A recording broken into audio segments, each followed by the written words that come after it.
Aloe vera. It's been helping mankind for thousands of years. Alexander the Great, Cleopatra and Christopher Columbus all knew of its benefits. And in more recent history, Gandhi, when asked how he still had so much energy in spite of all his fasting, said he drank aloe vera every day. It only grows in hot, dry climates, liking soils rich in minerals, and its one natural enemy is frost. There are over 300 different types of aloe vera, but only 5 of them are known to be useful to mankind. Of those 5, the most potent is Aloe barbadensis Miller. It's been around for thousands of years, and it's probably been helping mankind for 4,000 years. I'd seen it in the textbooks before, but I didn't realise it was actually on the coat of arms of the Royal College of Veterinary Surgeons, actually a picture of the Aloe barbadensis Miller plant. And what was very interesting was that they actually used it internally and topically, because really these days, the actual internal use, everybody seems to think it's a new thing, when in fact it's been going for hundreds of years using it internally. It looks like a cactus, but it's actually a succulent. It's a member of the lily family. Under the rind of the leaf, you've got a sap system. Underneath that layer of sap is what we call a mucilage layer, or a slimy layer. And in it is a very important sugar, a long-chain sugar, which we know affects our immune systems. And right in the middle is the inner core, or gel, which is the water storage organ of the plant, but where it also keeps its vitamins and minerals. There are at least 75 vitamins, minerals. There are saponins, which are soapy substances. There are enzymes which help your digestion or are anti-inflammatory. There are 2 different groups of enzymes. You've got antimicrobial agents that will kill not only bacteria but yeasts and fungi and viruses. The action of the whole is far greater than the individual actions of the groups of substances. They sort of enhance each other.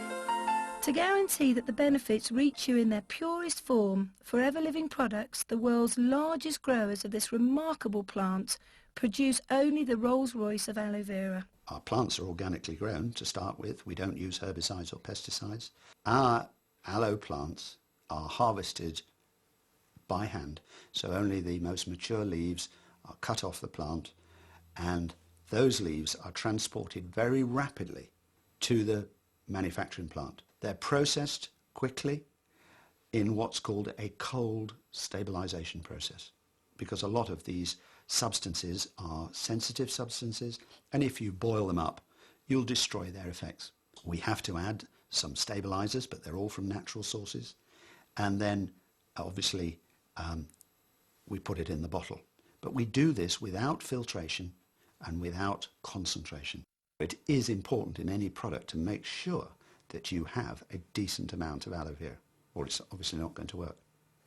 Our main ingredient is stabilized aloe vera gel with da-da-da-da-da. You go into some shops and it's da-da-da-da-da with aloe vera, but a tiny amount. In fact, such a small amount as to make me cast doubt on its efficacy. After 2 years of research at Oxford University into the properties and uses of aloe, Dr. Peter Atherton is one of the world's acknowledged experts. The areas in which it works, I believe, are fundamentally only 2. One is what we call epithelial tissue, anatomically, which for most people, it's best to think of it as surfaces and membranes.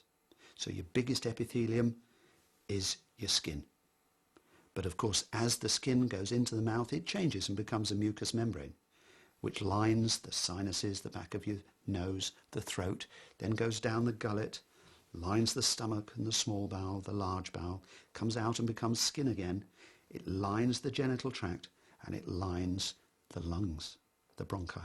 So if you could think of aloe vera working wherever there is damage to surfaces and membranes. And the second area, due to this long-chain polysaccharide sugar, which was in that slimy bit in the leaf, is it works on the immune system as what we call an immunomodulator, which means it's a balancer. In some circumstances, it seems to enhance the immune response, but in other circumstances where the immune response is already too much, it will slow it down.